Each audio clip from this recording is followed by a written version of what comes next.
Assalamualaikum warahmatullahi wabarakatuh. Nama saya Alfian Hoiron Effendi, NPM 0604032269. Nu'man bin Sabit bin Juta bin Mahan At-Taimi, lebih dikenal dengan nama Abu Hanifah, lahir di Kufah, Irak pada 80 Hijriah atau 699 Masehi. Meninggal di Baghdad, Irak 148 Hijriah atau 767 Masehi. Merupakan pendiri dari mazhab fikih Hanafi. Abu Hanifah kecil sering mendampingi ayahnya berdagang sutra, namun tidak seperti pedagang lainnya. Abu Hanifah memiliki kebiasaan pergi ke Masjid Kufah. Karena kecerdasannya yang gemilang, ia mampu menghafal Al-Quran serta ribuan hadis. Pada masa Abu Hanifah menuntut ilmu, Irak termasuk Kufah disibukkan dengan 3 halaqah keilmuan. Pertama, halaqah yang membahas pokok-pokok akidah.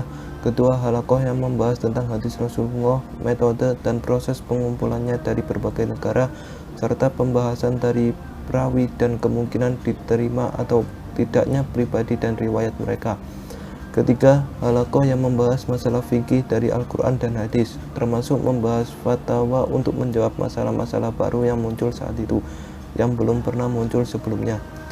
Selama 18 tahun, Abu Hanifah berguru kepada Syekh Hamad bin Abu Sulaiman.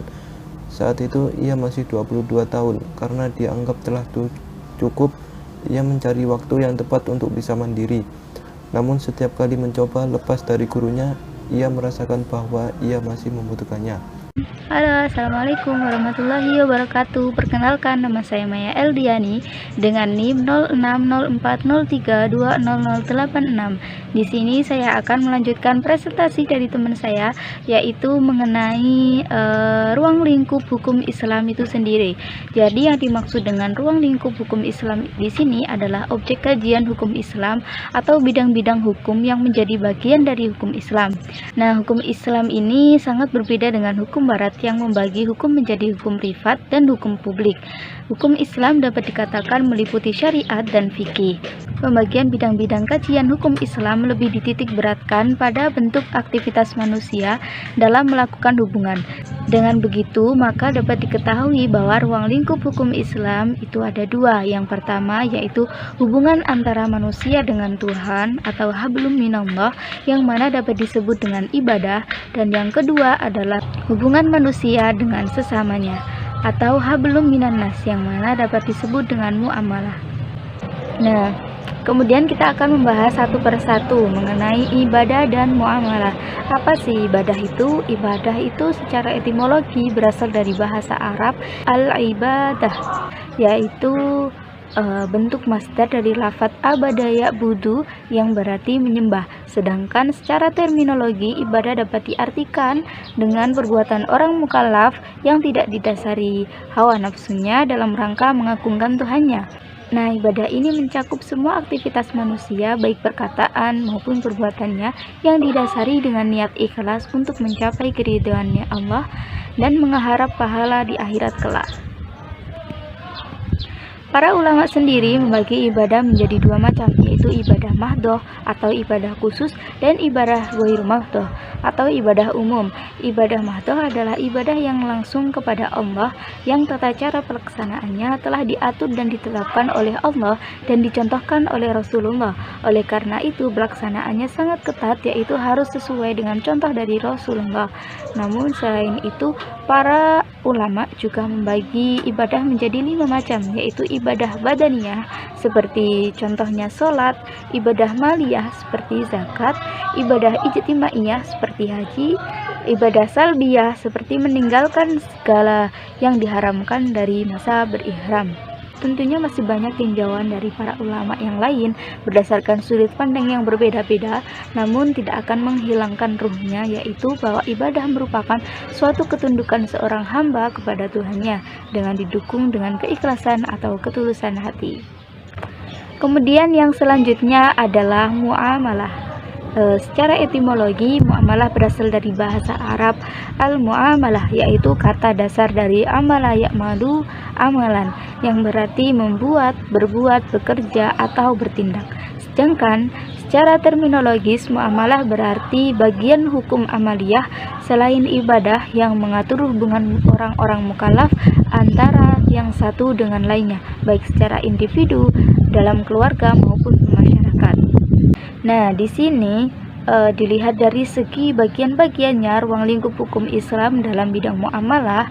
Menurut Abdul Wahab Kaila, beliau membagi menjadi 7 macam, yaitu yang pertama hukum-hukum masalah personal atau keluarga, yang kedua hukum-hukum perdata, yang ketiga hukum-hukum pidana, yang keempat hukum-hukum acara peradilan, yang kelima hukum-hukum perundang-undangan, yang keenam hukum-hukum kenegaraan, dan yang terakhir yang ketujuh adalah hukum-hukum ekonomi dan harta. Jika dibandingkan dengan hukum barat yang membedakan antara hukum privat dengan hukum publik, hukum Islam dalam bidang muamalah tidak membedakan antara keduanya, karena kedua istilah itu dalam hukum Islam saling mengisi dan saling terkait. Assalamualaikum warahmatullahi wabarakatuh. Perkenalkan, nama saya Anissa Nabila Rahma, NIM 060403200072. Jadi, di sini saya akan menjelaskan tentang pemikiran hukum Islam menurut Abu Hanifah. Abu Hanifah adalah seorang pemikir brilian di bidang hukum Islam. Ia bukan saja mahir dalam berijtihad atau menggali dan menetapkan hukum, melainkan ia juga mampu merumuskan sebuah metodologi ijtihad. Oleh karena itu, dalam tatanan atau tingkatan mujtahid, ia digolongkan sebagai mujtahid mutlak. Adapun salah satu metode ijtihad yang dipopulerkan oleh Abu Hanifah adalah istinbat. Secara bahasa, istinbat merupakan bentuk masdar dari kata istahsana yang berarti menganggap baik terhadap sesuatu. Sedangkan menurut istilah, istihsana adalah beralih dari penggunaan sebuah dalil dari kias jalil ke kias kafi, atau dari penggunaan suatu kias kepada kias yang lebih kuat daripadanya. Dalam pengertian lain, istinbat adalah meninggalkan suatu hukum yang telah ditetapkan oleh syara dan kemudian menetapkan hukum lain karena ada dalil yang lebih cocok dan lebih kuat sesuai dengan pemahaman mujtahid. Dengan demikian, istinbat tidaklah berdiri sendiri, tetapi tetap berlandaskan pada dalil-dalil syara, bukan berdasar pada hawa nafsu. Imam Malik dan Ahmad Ibnu Hambal termasuk ulama yang menyepakati digunakannya istihsan sebagai metode panggilan hukum, meskipun dalam tatanan yang sangat minimalis. Secara Asy-Syafi'i dan Az-Zahiri termasuk yang menolak ihtisan sebagai metode panggilan hukum. Menurut Asy-Syatibi, istinbat yang digunakan oleh imam madhab bukanlah didasarkan pada akal semata dan mengikuti hawa nafsu, tetapi berorientasi pada maksud syara, yaitu merealisasikan muslihat dan menolak kemafsadatan. Sebagai contoh, diperbolehkan memeriksa aurat orang lain dengan tujuan untuk mengobati penyakit. Hal ini tentu merupakan bentuk pengecualian terhadap kaidah umum yang mengharamkan melihat aurat orang lain. Ternyata, ia berawal dari kias sebagai metode yang paling tepat untuk menetapkan suatu hukum yang tidak disebutkan dalam Al-Quran maupun Sunnah. Ketika kias tidak bisa atau tidak tepat dijadikan sebagai metode atau dalil hukum dalam suatu persoalan tertentu, maka istihsan adalah alternatif penggantinya. Penetapan hukum dengan menggunakan ihtisan ini didasarkan pada prinsip atau upaya untuk menjaga dan mewujudkan kemaslahatan. Yang selanjutnya yaitu metode atau pendapat fikih Abu Hanifah. Metode yang dipakai itu jika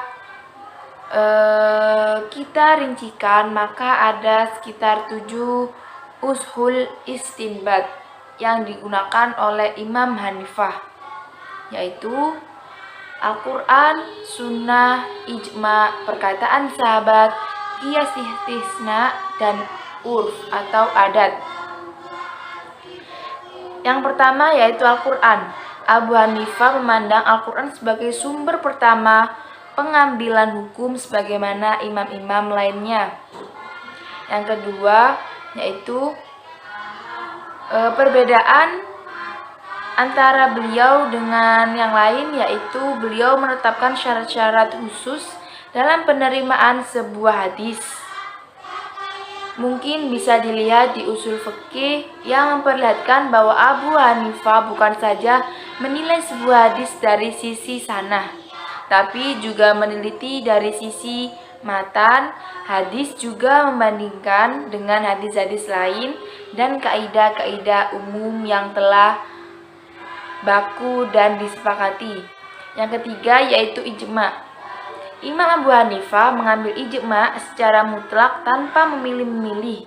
Namun setelah meneliti kebenaran terjadinya ijma tersebut. Yang keempat yaitu perkataan sahabat. Metode beliau adalah jika terdapat banyak perkataan sahabat, maka beliau mengambil yang sesuai dengan ijtihadnya tanpa harus keluar dari perkataan sahabat yang ada itu. Yang kelima yaitu qiyas. Beliau menggunakan jika mendapatkan permasalahan yang tidak ada nas yang menunjukkan solusi permasalahan tersebut secara langsung atau tidak langsung. Yang keenam yaitu istihsan. Dibandingkan imam-imam yang lain, Imam Abu Hanifah adalah orang yang paling sering menggunakan istihsan dalam menetapkan hukum. Dan yang terakhir yaitu urf. Dalam masalah ini, Imam Abu Hanifah juga termasuk orang yang banyak memakai urf dalam masalah-masalah furu' fikih, terutama dalam masalah sumpah, lafadz talak, pembebasan budak, akad, dan syarat. Oke teman-teman semuanya, mungkin itu saja yang dapat kami sampaikan. Kurang lebihnya kami mohon maaf yang sebesar-besarnya. Akhirul kalam, wassalamualaikum warahmatullahi wabarakatuh. See you.